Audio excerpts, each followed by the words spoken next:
Hello everyone, I'm Greg Karlovitz from the Hydrologic Engineering Center. Welcome to our course on statistical methods in hydrology. This video is part 2 of 3 on the topic of precipitation frequency analysis, and we'll discuss data quality control for precipitation frequency studies. Let's get started. A problem we identified that exists more so in precipitation than streamflow is the possibility of incorrect or erroneous data. When you encounter values that don't seem to make sense, a healthy dose of skepticism is a good thing. Your judgment will lead you to identifying if an observation truly belongs in the record or not. In precipitation data especially, there are a multitude of ways the value you download can go wrong. Early precipitation records can be mistranscribed from paper forms, where the data entry missed a decimal place or simply digitized the wrong value. Sensor malfunctions can occur. Sometimes volunteer reporting can go wrong. For example, I once heard a story about a volunteer observer who brought their rain gauge with them on vacation so they didn't miss an observation. In some situations, values are recorded with the wrong units. I'm sure there are a lot of other ways that a value can be wrong. The biggest problem is that a huge number of the errors result in an unreasonably large value, when what we're trying to analyze the most is extremes. The amount of data in precipitation frequency analysis can make it hard to look at all of it in a meaningful way, so plots are usually generated for problematic sites or data instead of all the records. It's up to you to use the tools at your disposal to identify if a value represents reality or is an error, because it's not always clear. When you encounter a value that seems off to you, the first thing to do is to try to substantiate the claim. If you look at other gauges for the same date, do they record a similar magnitude value or an otherwise extreme value?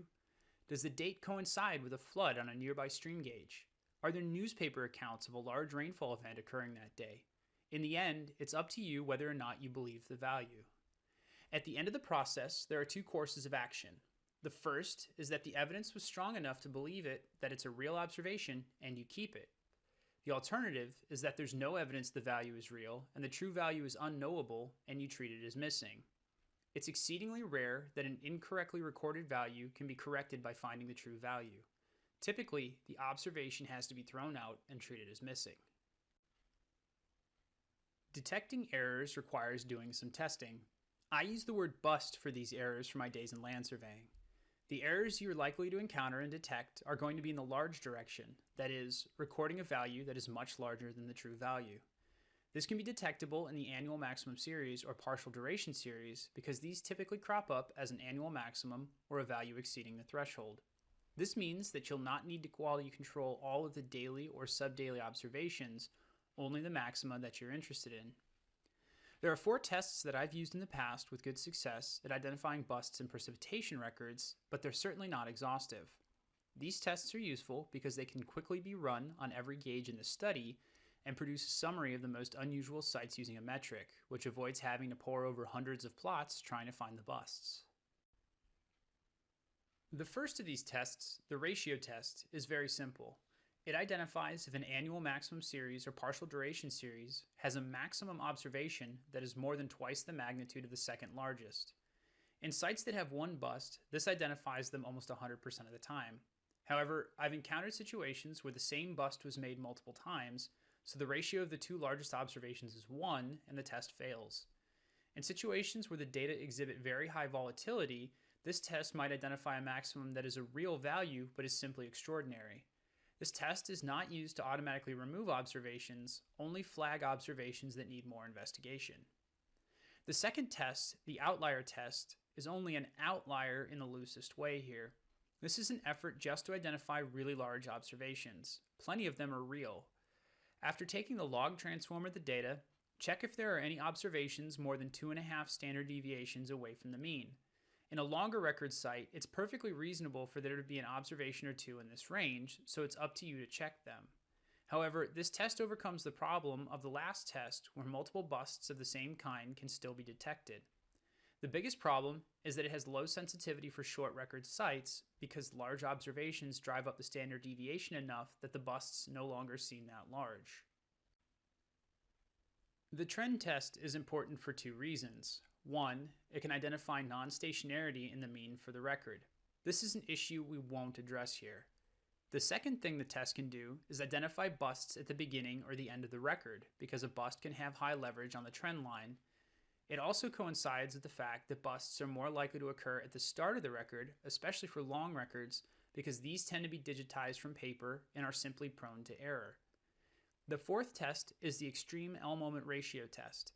This simply looks at the collection of sites in the top or bottom 2.5% for L skewness and L kurtosis. This does result in a list with several sites in it for large studies, and tends to pick up short records that are already prone to some variation in the L moment ratios anyway. What this test is best for is identifying records with several busts that other tests can't pick up because the statistics needed for detecting the error are inflated from there being so many errors. Luckily, the inflation of the L skew and L kurtosis can also be a sign that there's problems with the time series and that they need to be checked. This is the finest sieve in the stack and is likely to let the fewest bad observations fall through, but you will get a lot of false positives in there as well. Missing data occur quite frequently in precipitation. The problem is that in a year with many missing days of data, it gets less and less certain that you've actually observed the annual maximum value. This chart has 4 areas on it that tell you what to do. On the very left of the plot and in the upper left is the keep region. This simply states if the percentage complete is high, for example 90 to 95%, or if there are more missing data but the annual maximum is a big value, then you can keep the observation. In this situation, you've likely captured the annual maximum. On the lower left is the reject with small consequence region. Simply stated, the magnitude of the maximum is small and less likely to affect your analysis if you have to reject it, so rejecting it to be safe is okay. The lower right is pretty easy. If you're missing quite a bit of data and the maximum is small anyway, rejecting it is easy. The hard work is in the upper right region. When you're missing a lot of data, but the value you have is large, you need to work to substantiate the value. Including it, but missing a possibly larger maximum value is a possibility, but as the magnitude of the value you have gets larger and larger, this probability gets smaller. If there's a higher percent completeness, but the value isn't as large, you will still need to evaluate if you think it's the maximum value or not. Just remember, the higher the percent complete and the larger the value, the easier it is to accept the value. There are no real guidelines on values to use for these thresholds, but I would recommend rejecting any small maxima, say smaller than the median of the remaining values, if it's less than 90% complete. If it's above the median, then you need to check it. Constrained observations are our last topic on quality control. This is an artifact of how we record precipitation data. Typically, we're interested in durations that are agnostic to the calendar, so we use analysis periods such as 48 or 72 hours for our maxima. The problem is, precipitation tends to be observed on a calendar day basis.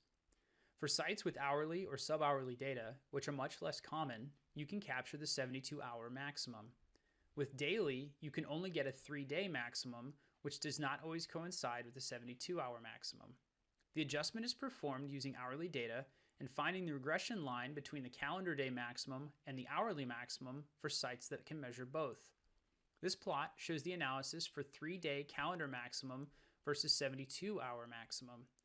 The 72-hour maximum cannot be less than the 3-day maximum, but it can be greater. Imagine a storm that starts at noon on the first day, quiets down for all of days 2 and 3, and then rains hard until noon on the 4th day. In 3 calendar days, it only includes one or the other 12-hour burst. The 72-hour maximum contains both of them. TP49 and Atlas 14 both include these kinds of analyses. For studies with durations greater than 7 days, the adjustment is negligible. For 3 days compared to 72 hours, the adjustment is 3 to 4% greater. At 1 day compared to 24 hours, the adjustment can be more than 10%, so don't neglect these adjustments. In this video, we discuss data quality control for precipitation frequency studies. 2 key points to take away from this video are: data quality control is typically the largest effort involved in a precipitation frequency analysis, and statistical tests can detect errors, but determining if an observation is an error relies on your judgment. Thanks, and tune into the next video in this series on precipitation frequency analysis to learn about storm typing.